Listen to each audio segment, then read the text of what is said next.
Matt, tell us the story about Willie Nash. You put this together. You know it way better than me. Yeah. But this is, I just looking at it, it is infuriating. So first of all, I want to say I saw you building to that segue early on, and I was really impressed with how you did that.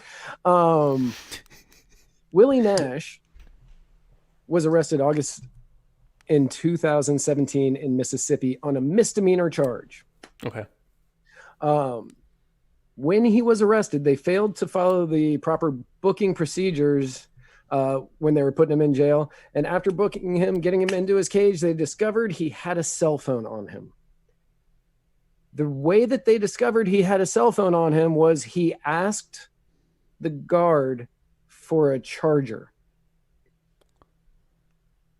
So he clearly didn't think that he shouldn't have it. Right. He went through the booking procedure. They didn't take the phone. So he was using it. And then he asked the guard for a charger. Now, he says that he doesn't, like Spike said, he says that he doesn't believe, he didn't know he wasn't allowed to have it since they didn't take it from him. Right.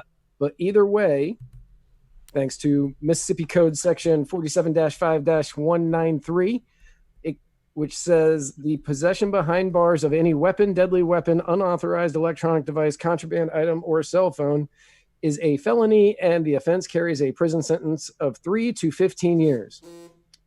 Now, he was in there on a misdemeanor. He probably got off kind of light on this. No, they gave him 12. They gave him 12 years. And the only reason he didn't get 15 is because, I'm going to skip ahead in the notes a little bit. The only reason that he didn't get the full 15 is because over a decade ago, he was involved in some burglaries, and they didn't use that to show a habitual offender. That's it. That is it. For a cell phone because they didn't take it from him. Because they didn't take it. So in January, a Mississippi court, I don't believe the Supreme Court, it just says a Mississippi court, I'm not 100% sure on that, Okay. upheld the ruling, but they did say that proper procedure was not followed while booking him, and it appears as though Willie didn't know he wasn't allowed to have it. That was what they said in their ruling. That is verbatim. Yeah. Proper booking procedure was not followed, and it appeared as though he didn't know he wasn't allowed to have it, but they upheld the 12-year sentence. Now, like I said earlier, other than the offending misdemeanor that started this entire chapter, it had been over a decade. He's now a family man. He's got 3 kids. He's got a job. Probably not anymore, but he had a job raising his 3 kids, being responsible. They just took all of that from him. And it being the time of the Corona fuffle, many places are letting nonviolent, low-level offenders out. Right. Right. You think that the guy who is in prison for having a cell phone on him that, 1, he didn't know he wasn't allowed to have, and 2, the police didn't take during booking, would be one of the people let go. Yeah. You would think so. Mm-hmm. But no. He was passed over again last Thursday, and he was denied and dismissed a motion for rehearing.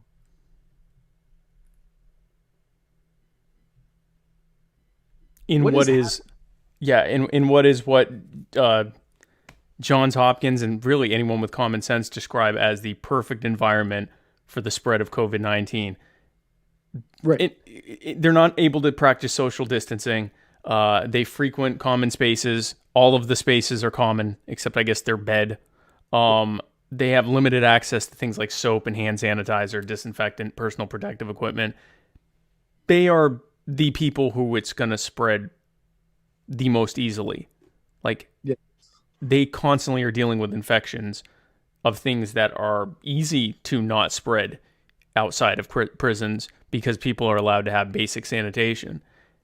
This is a person that is in prison for over a decade because they didn't take his cell phone didn't mention it, and he later went and said, hey, can I have a charger for my phone? Common sense would say that this guy didn't know he'd done anything wrong. And we're often told when we see politicians and powerful people get slaps on the wrist for actual heinous things with actual victims, we're told, well, they didn't know. They didn't mean it like that. They just made a mistake. Well, Willie Nash made a mistake. In fact, it's hard to even say he made a mistake. He just didn't know. The police made the mistake when they were booking him by not following procedure. Yeah. They failed in their duties to make sure he didn't have the phone on him when he's in there on a misdemeanor, like 24, 48 hours.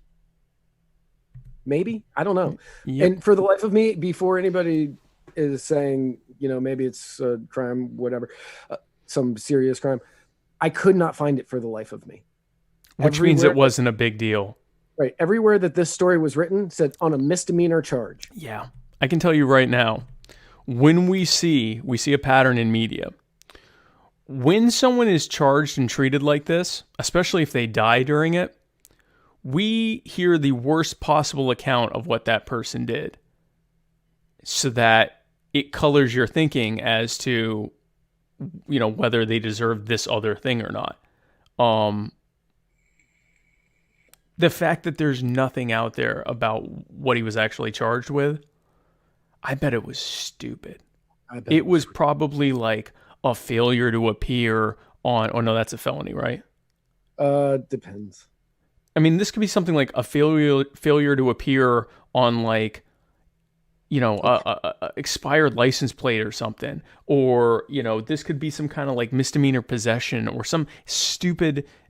There aren't a lot of misdemeanors that have really, tremendous victim profiles, right? Like there's not a lot of misdemeanors where it's like, oh my gosh, you committed this misdemeanor and devastated this family. Like it's usually like you did something the government doesn't like. Right.